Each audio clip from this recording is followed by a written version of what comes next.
आज मैं आपके लिए लेकर आई हूँ एक ऐसा हेल्दी नाश्ता जो ना सिर्फ खाने में बेहद टेस्टी है बल्कि पूरी तरह से ऑयल फ्री होने वाला है।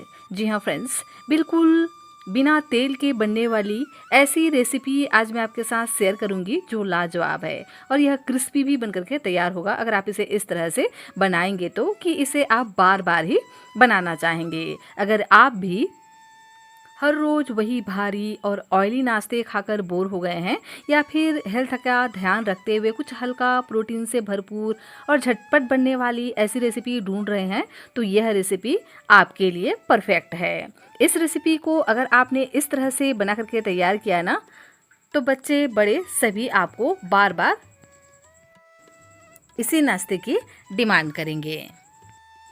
और इसी रेसिपी को मैं आपके साथ दो तरह से शेयर करने वाली हूँ, मतलब दो रेसिपी आपके साथ मैं शेयर करने वाली हूँ। तो चाहें तो आप इसे इस तरह से बिना ऑयल का भी बना करके तैयार कर सकते हो और चाहें तो आप इसको एक बूंद ऑयल में भी बना करके तैयार कर सकते हो। मतलब दोनों ही रेसिपी बहुत ही हेल्दी होने वाला है। तो पूरी वीडियो को लास्ट तक ज़रूर से देखिएगा। यह रेसिपी आपको और आपके पूरे परिवार को बहुत ज़्यादा पसंद आएगा। और इसका टेक्सचर तो आप देख ही सकते हैं कि किस तरह से यह बना हुआ है। तो चलिए इसे बनाना स्टार्ट करते हैं। Hello everyone, Ritu serial recipes में आपका स्वागत है। फ्रेंड्स, आज मैं आपके साथ एक बहुत ही हेल्दी सी रेसिपी शेयर करने जा रही हूँ। तो रेसिपी अगर आपको पसंद आए तो प्लीज़ आप वीडियो को लाइक, चैनल को सब्सक्राइब ज़रूर से कर लीजिएगा और इस रेसिपी को अपने फ्रेंड्स और फैमिली में शेयर भी ज़रूर से कीजिएगा। और यह रेसिपी आप कहाँ से बैठकर देख रहे हैं प्लीज़ यह भी आप मुझे कमेंट कर ज़रूर से बताना। मुझे यह जानकर ना वाकई में बहुत ज़्यादा खुशी होती है कि मेरी रेसिपी को लोग कहाँ कहाँ से देख रहे हैं। तो इस रेसिपी को हम पोहा और बेसन से बना करके तैयार करेंगे। तो पोहा से तो आपने कई तरह की रेसिपीज़ बनाई होंगी, लेकिन पोहा बेसन की ऐसी अनोखी सी रेसिपी आज तक आपने कभी भी नहीं बनाई होगी जो एकदम ही शानदार बनकर के तैयार होता है। तो इसके लिए मैंने यहाँ पर लिया है आधा कप पोहा। तो यहाँ पर आप कोई सा भी पोहे का यूज़ कर सकते हो और जितना हमने पोहा लिया है उतना ही हम यहाँ पर बेसन भी ले लेंगे। इस तरह से मेज़रमेंट के साथ अगर आप इस नाश्ते को बनाएंगे ना तो इसका टेस्ट सच में आपको बहुत ही ज़्यादा पसंद आएगा। तो पोहा को अभी साइड में रख देते हैं और यहाँ पर मैंने लिया है बेसन। तो बेसन को हम डाल देंगे एक बड़े से मिक्सिंग बाउल में और इसका हम एक घोल तैयार करेंगे। तो थोड़ा थोड़ा पानी डालते हुए इसका हमें एक घोल तैयार करना है। अगर यहाँ पर आप एक साथ पानी ऐड कर देंगे ना तो बेसन में लम्स पड़ ही जाते हैं और इसे फोड़ने में फिर एक्स्ट्रा टाइम लग जाता है।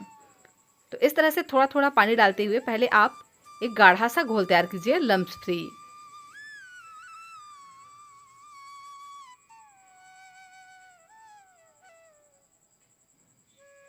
देख सकते हैं बेसन का घोल हमारा तैयार हो गया है, बिल्कुल भी इसमें लम्स नहीं है।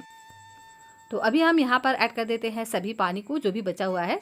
तो यहाँ पर हम जितना हमने बेसन लिया है ना उतना ही हम यहाँ पर पानी का इस्तेमाल करेंगे। मतलब आधा कप यहाँ पर हमें पानी का इस्तेमाल करना होगा, लेकिन पानी को एक साथ नहीं डालना है, थोड़ा थोड़ा करके डालिए और पहले गाढ़ा सा घोल तैयार कीजिए। उसके बाद जो भी बचा हुआ पानी है उसको डालकर इस तरह से थोड़ा सा पतला कर लीजिए।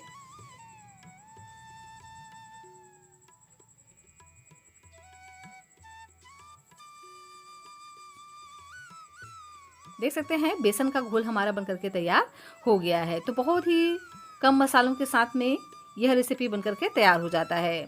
तो चलिए अब हम यहाँ पर ऐड कर देते हैं कुछ हल्के फुल्के से मसाले। तो डाल देते हैं हींग।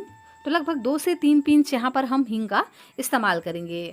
इससे ना फ्लेवर भी बहुत ही बढ़िया आता है और साथ ही बेसन ना किसी किसी को गैस करता है, तो यहाँ पर आप 2 से 3 पिंच अगर हींग का इस्तेमाल करते हो तो बिल्कुल भी यह गैस नहीं करता है और यह हाजमे के लिए भी बहुत ही बढ़िया होता है। और अब हम यहाँ पर ऐड कर देते हैं नमक। तो स्वाद अनुसार यहाँ पर हम नमक ऐड करेंगे और हल्दी वगैरह का इस्तेमाल मैंने यहाँ पर नहीं किया है। आप चाहें तो यहाँ पर कलर के लिए हल्दी का भी इस्तेमाल कर सकते हो। अच्छे से हम इसको मिक्स कर लेंगे और इसको हम इसी तरह से साइड में रख देते हैं। यहाँ मैंने लिया है पोहा। तो पोहा आप यहाँ पर कोई सा भी यूज़ कर सकते हो जो भी आपके घर में अवेलेबल हो। तो सबसे पहले क्या करेंगे, पोहा को हम बढ़िया से छान लेते हैं ताकि इसमें जो भी डस्ट वगैरह हो वह निकल जाए। उसके बाद इसे हम एक ग्राइंडर में डाल करके बढ़िया से ग्राइंड कर लेंगे। तो देख सकते हैं पोहा को मैंने बढ़िया से ग्राइंड कर लिया है। इसमें बिल्कुल भी बड़े टुकड़े नहीं हैं और पोहा जो है ना एकदम ही फाइन पाउडर की तरह भी तैयार नहीं होता है। हल्का सा यह दरदरा रह ही जाता है। जिस तरह से सूजी रहता है उसी तरह का टेक्सचर में यह तैयार होता है।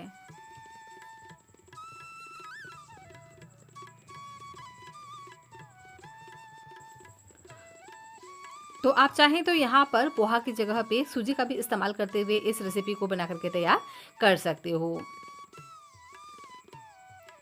तो अब हम क्या करेंगे, लेंगे बेसन का घोल जो अभी हमने तैयार किया था। तो बेसन के घोल में हम डाल देंगे कच्चे पोहे को जिसे हमने ग्राइंड करके रखा था।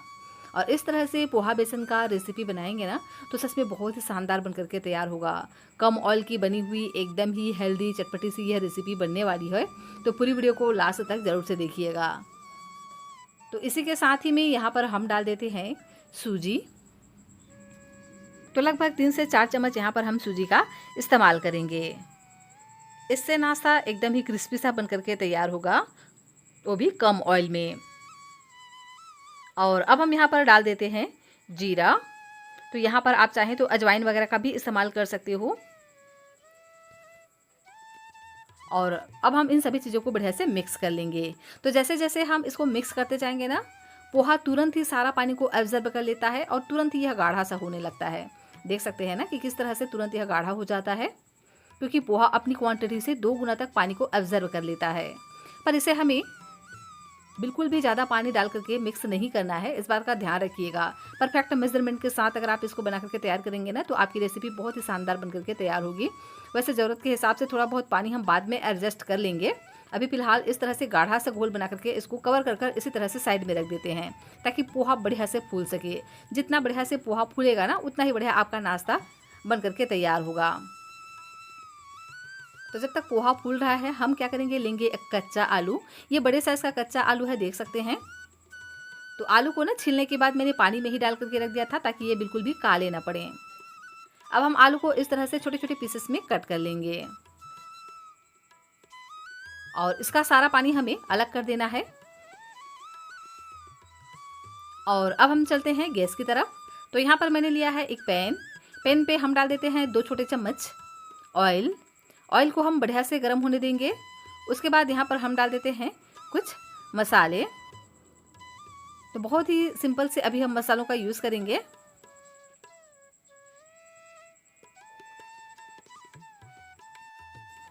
तो 1 छोटी चम्मच यहाँ पर हम डाल देते हैं जीरा और जीरा को हम हल्का सा क्रिकल होने देंगे। गैस की फ्लेम को अभी हम लो रखेंगे और लो फ्लेम पे हल्का सा इस तरह से इसको हम 2 से 3 सेकंड के लिए भून लेंगे। उसके बाद यहाँ पर हम डाल देते हैं आलू, जिसे हमने छोटे छोटे पीसेस में कट करके रखा था। तो सभी को ही हम इसमें डाल देते हैं और आलू को हम बढ़िया से इस तरह से भून लेंगे। तो आलू को हमें इतना भून करके तैयार करना है कि इसमें बढ़िया सा एक गोल्डन लेयर आ जाए और आलू हमारा 90% तक बढ़िया से कुक हो जाए। तो अभी हम गैस की फ्लेम को हाई कर देंगे और हाई फ्लेम पे इसी तरह से कंटिन्यू चलाते रहेंगे, क्योंकि हमने आलू को ना एकदम छोटे छोटे पीसेस में कट करके तैयार कर लिया है। तो बिल्कुल भी इसको टाइम नहीं लगेगा, 3 से 4 मिनट में ये बहुत ही आसानी से पक जाते हैं। और अगर आप इसको हाई फ्लेम पे फ्राई करेंगे ना तो ये और भी जल्दी से पक जाते हैं, लेकिन इसको बिल्कुल भी छोड़ना नहीं है। कंटिन्यू इसी तरह से हम इसको चलाते रहेंगे।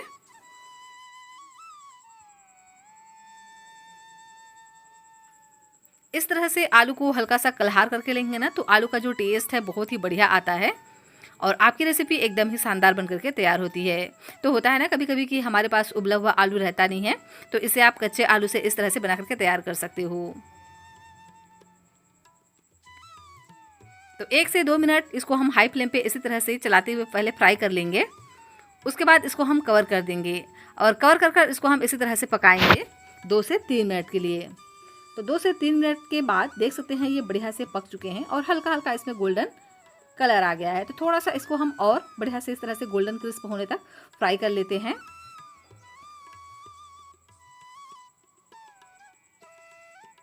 और देख सकते हैं आलू में बढ़िया सा गोल्डन कलर आ गया है। आलू हमारा बिल्कुल 90% तक पक चुके हैं। तो अब हम यहाँ पर ऐड कर देते हैं कुछ सब्जियाँ। तो डाल देते हैं एक मीडियम साइज़ के प्याज, एकदम बारीक बारीक कट कर कर।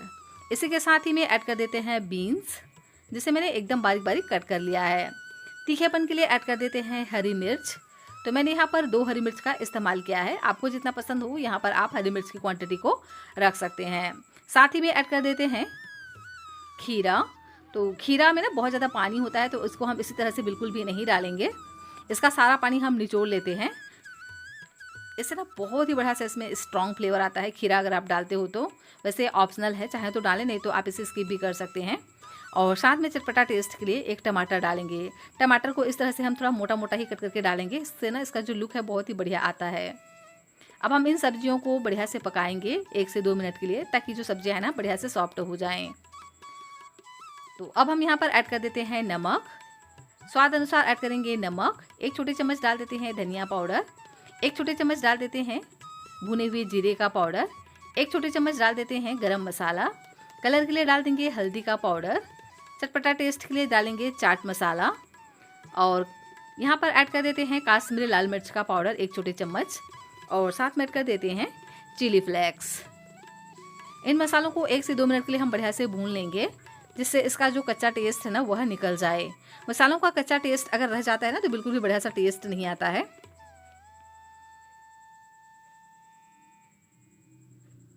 और देखिए अच्छे से सभी चीज़ें पक चुके हैं, सब्जियां बढ़िया से सॉफ्ट हो गए हैं। तो लास्ट में यहाँ पर हम डाल देते हैं बारीक कटा हुआ फ्रेश हरा धनिया। और हरा धनिया डालने के बाद इसको हमें बिल्कुल भी ज़्यादा देर तक पकाने की ज़रूरत नहीं पड़ती है।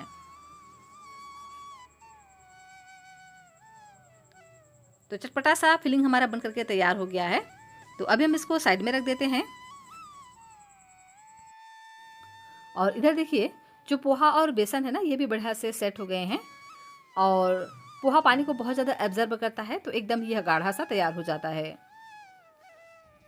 तो पोहा जितना अच्छे से फूलता है ना उतना ही बढ़िया आपका नाश्ता बन करके तैयार होता है। तो हम क्या करेंगे, इसको अच्छे से मस लेंगे। तो एकदम गाढ़ा हो गया तो थोड़ा थोड़ा हम इसमें पानी ऐड करेंगे और इसको हम बढ़िया से इस तरह से मिक्स करते हुए थोड़ा सा मसल लेंगे। तो यहाँ पर अगर आपको ज़रूरत लगे पानी का तो ही आप पानी का इस्तेमाल कीजिएगा। और इस तरह से एकदम चिकना सा डो हमें तैयार करना है। इस डो को ना तो बहुत ज़्यादा हार्ड रखना है, ना बहुत ज़्यादा हम इसको सॉफ्ट रखेंगे। तो लगभग 3 से 4 चम्मच मैंने यहाँ पर पानी का इस्तेमाल किया है। और इस तरह से सॉफ्ट सा डो हमारा बन करके तैयार हो गया है। फ्रेंड्स, आपसे एक रिक्वेस्ट है, रेसिपी अगर आपको पसंद आए तो प्लीज़ आप वीडियो को लाइक, चैनल को सब्सक्राइब ज़रूर से कर लीजिएगा। और इस रेसिपी को अपने फ्रेंड्स और फैमिली में शेयर भी ज़रूर से कीजिएगा। यह रेसिपी आप कहाँ से बैठकर देख रहे हैं यह भी आप मुझे कमेंट करके ज़रूर से बताना। और क्या कभी आपने इस तरह से कभी पोहा बेसन की कोई ऐसी रेसिपी ट्राई की है या नहीं, यह भी आप मुझे ज़रूर से बताइएगा। अगर आपने पोहा बेसन की ऐसी रेसिपी ट्राई नहीं की है तो एक बार ट्राई भी ज़रूर से कीजिएगा। ये इतना हेल्दी बन करके तैयार होगा ना कि सच में आप इसे बार बार ही बनाना चाहेंगे, क्योंकि इसमें हमने बेसन का भी यूज़ किया है, जिसके कारण से एकदम प्रोटीन रिच बनता है।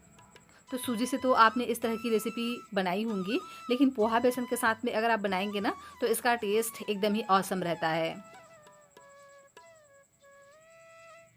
तो अभी हम क्या करते हैं, देखिए इस तरह से इसकी छोटी छोटी लोइयाँ पहले हम तैयार कर लेंगे। तो सभी लोइयों को इस तरह से पहले इक्वली हम तैयार कर लेते हैं। उसके बाद लेंगे आलू का मसाला जो अभी हमने तैयार किया था। तो इन लोइयों को ना नींबू के आकार का हमें बना करके तैयार करना है, बहुत ज़्यादा हम इसको बड़ा नहीं रखेंगे। अब हम इसको हाथों में लेकर अच्छे से इस तरह से थोड़ा सा चपटा कर लेते हैं और इसके अंदर में फिल करेंगे आलू का मसाला। तो लगभग 1.5 चम्मच यहाँ पर हम आलू का मसाला फिल करेंगे और इसको हम बढ़िया से इस तरह से कवर कर लेंगे। तो देख सकते हैं बहुत ही अच्छे से यह कवर हो जाता है।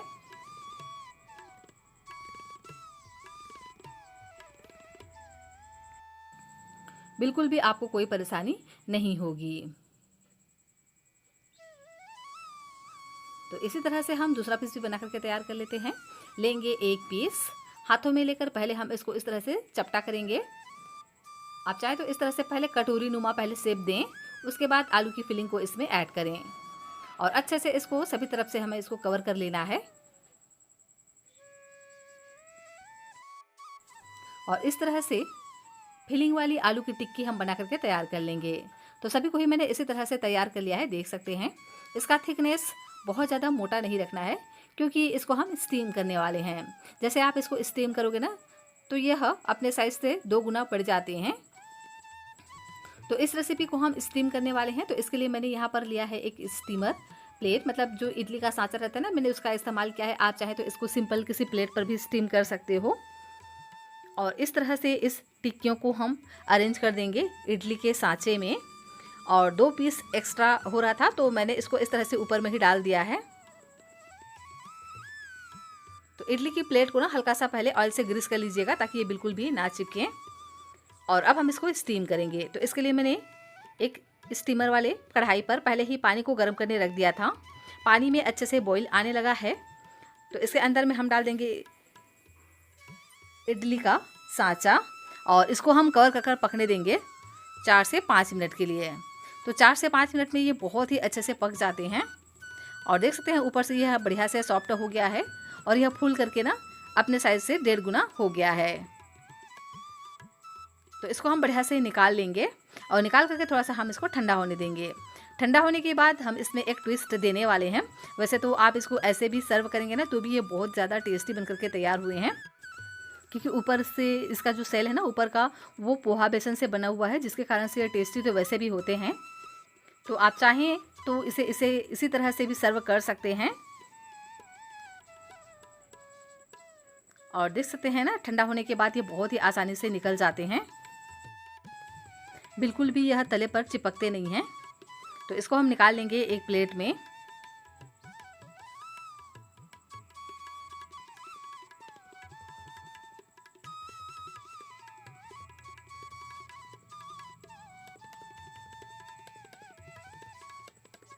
तो अगर आपको बहुत ज़्यादा ऑयली चीज़ें खाना बिल्कुल भी पसंद नहीं है, और चाहते हैं कोई हेल्दी सी रेसिपी, तो इस तरह से आप इसको स्टीम में पका करके खा सकते हैं। मोमोज खाना आप भूल जाएंगे, इतना यह शानदार बनकर के तैयार हुआ है। और अगर आप चाहते हैं इसको एक ट्विस्ट देना, तो आप इसे इस तरह से भी खा सकते हैं। मतलब अगर आप इसको थोड़ा सा क्रिस्पी करना चाहें, तो भी आप इसको इस तरह से कर सकते हैं। तो इसके लिए लेना है एक तवा, या आप इस तरह का कोई पेन भी ले सकते हैं। मैंने फ्यूचरा का इस तरह का एक फ्राई पैन लिया है। इसमें बिल्कुल भी नहीं चिपकते हैं, और बहुत ही आसानी से आपका नाश्ता बनकर के तैयार हो जाता है। तो इसमें हम डाल देते हैं थोड़ा सा ऑयल। तो लगभग 1 चम्मच यहाँ पर हम ऑयल का इस्तेमाल करेंगे। वैसे ऑप्शनल है, आप चाहे तो इसको ऐसे भी खा सकते हैं। तो इसमें हम डाल देंगे सभी इस स्टीम किए हुए पोहा बेसन के नाश्ते को। तो इस तरह से अरेंज करके डालेंगे। और अब हम यहाँ पर ऐड कर देते हैं कुछ मसाले। तो डालेंगे 1 छोटी चम्मच जीरा, 1 छोटी चम्मच चिली फ्लेक्स, 1 छोटी चम्मच वाइट वाला तिल, इसकी जगह पे आप ब्राउन तिल का भी इस्तेमाल कर सकते हो। साथ में ऐड कर देते हैं तिल। तो मैंने यहाँ पर वाइट वाला तिल का इस्तेमाल किया है। साथ में डाल देते हैं हरी मिर्च।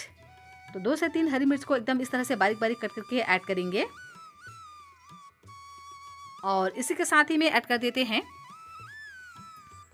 चटपटा टेस्ट के लिए चाट मसाला, और साथ में ऐड कर देंगे बारीक कटा हुआ हरा धनिया। हरा धनिया डालने से ना बहुत ही बढ़िया से इसमें लुक आएगा, और साथ ही फ्लेवर तो आता ही है। आप चाहें तो यहाँ पर करी लिप्स वगैरह को भी बारीक बारीक कट करके ऐड कर सकते हैं। और चाहे तो यहाँ पर आप टोमेटो केचप, शेजवान सॉस वगैरह का भी इस्तेमाल कर सकते हैं इस नाश्ते को और भी ज़्यादा चटपटा बनाने के लिए।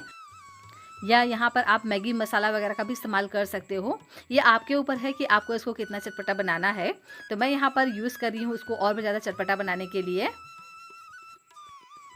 जलजीरा पाउडर का। इससे भी ना बहुत ही बड़ा सा शानदार सा इसमें टेस्ट आता है, एकदम चटपटा सा नाश्ता हमारा बन करके तैयार होता है। तो आप इसमें ज़रूर से इस तरह से जलजीरा पाउडर ऐड कीजिएगा, अगर है तो। नहीं है तो यहाँ पर आप चाहें तो मैगी मसाला वगैरह का भी इस्तेमाल कर सकते हो।